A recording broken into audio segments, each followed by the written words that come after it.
Good morning, Wolverines. We hope you all had fun on Halloween. I'm senior Carlos Lenares. And I'm sophomore Brianna Miranda. Here are the Wolverine announcements today for the week of November 1st, 2021. Great job to all sports team last week. And it's going to be another great week for sports. Take it away, Dr. P. What's up, Doc? Good afternoon, Wolverines. This is Dr. Perkins, and I'm here to announce the announcements for Monday, November 1st. During this week, we have a first official day of winter sports tryouts for boys and girls basketball, boys and girls soccer, and boys and girls wrestling. That'll be on Monday, November 1st. For student athletes, please make sure that you have the clearance and resume athlete prior to showing up. On Wednesday, November 3rd, freshman sophomore football team will play at Trevor Brown at 6 p.m. Also on Friday, November 5th, varsity will travel to Trevor Brown High School to play at 7 p.m. and that'll be for a showdown for a region title. Also on Friday, November 5th, we have our choir concert, which will take place at West Point. That concludes the announcements for the week of November 1st.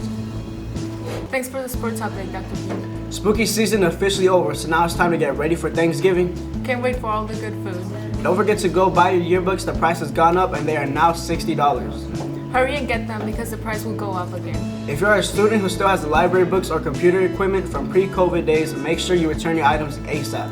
Notices should have been sent out, so if you receive one, please make sure you return everything. Go to room 1903 with any questions. Now let's take a moment to acknowledge Mr. Friedrich, who unfortunately passed away last year due to COVID.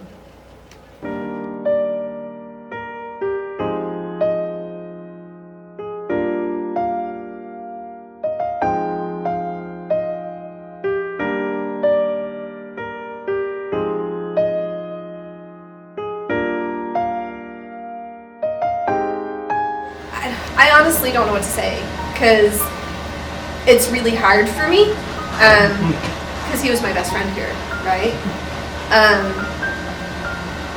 I guess we'll just go with this. So on the first day of school as a new teacher, Ash was assigned, for better or for worse, to be my mentor. We were both teaching sophomore English, and we were teaching with two other first-year teachers, and so it was myself and two other first-year teachers, Miss Curtis and Miss Eldrocker, and he was assigned to be all of our mentors.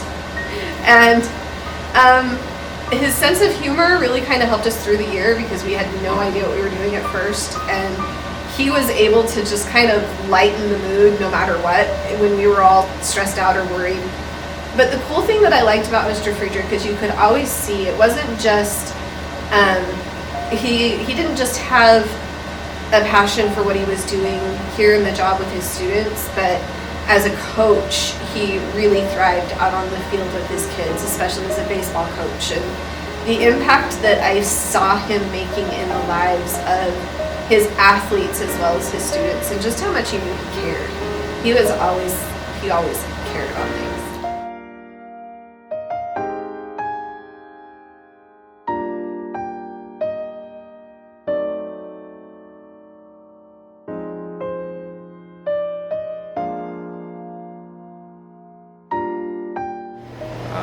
But he was like one of the best teachers I had my sophomore year. He was the best teacher and coach for baseball and football, of course. When I heard that he passed away over COVID, it really hurt me. It hurt multiple people throughout the quarantine. It sucks that we don't have him here now, because if he was here now, we would interview him, but he's not. Overall, Mr. Friedrich was best teacher, yeah.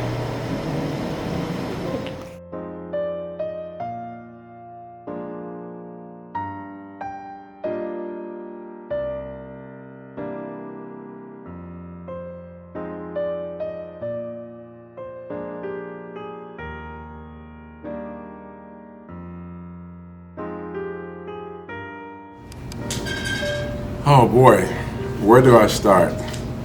Ash Friedrich, we run deep. I've known him ever since he was at Mesquite High School and I was at Dobson High School. Mesquite High School is in Gilbert, Dobson High School is in Mesa, but the boundary lines are really close. When we had the opportunity to come here and work together, I was served as his evaluator. Again, as the athletic director, I oversaw the softball team, baseball teams that he coached on. But more importantly, we were friends. I still remember one of the proudest or funnest moments I had. Ash was the yearbook sponsor here, and we sat out in front of in the parking lot outside of Mickey Diaz, and we're distributing yearbooks to students to come and get them. It was about 110 degrees out. We used to laugh and giggle. He was an adamant sports fan. He was a big hockey player, being from the Midwest, but he loved the University of Arizona Wildcats basketball team. He also loved the Kansas City Chiefs and the beloved Chicago Cubs. And anytime I had an opportunity to, I would jab him, talk about one of those favorite teams of his, and he would always come right back, quick-witted, always saying something about the University of Virginia or the Dallas Cowboys or the Cleveland Browns or the Arizona Cardinals, the teams I had a chance to play with. But it was all done in fun. His friendship, again, went beyond the school grounds that we met. I was invited to his wedding with his lovely life partner, Leah. And that was a beautiful day to see the joy that he had for his wife and she had for him, and the family, just a joyous time. On the day that, when I found out he was not feeling well, no one knew that we would never really see him again. But he's still here, his spirit's still here, alive and well. For those that had a chance and privilege to come across his path, we're better served for him. And I'll never forget it. I know that his lovely wife had a chance last spring to throw out the opening pitch in the baseball stadium, and I was able to get an Arizona Cardinal shadow box, with no one at Friedrich on the back, because they heard about what had happened to Ashley tragically, and that the whole community and the whole school will never forget Ashley.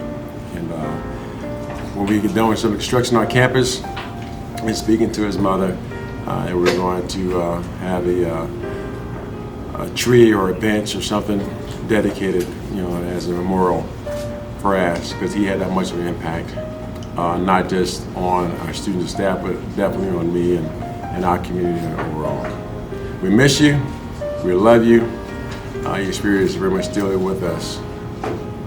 Thank you, Ash.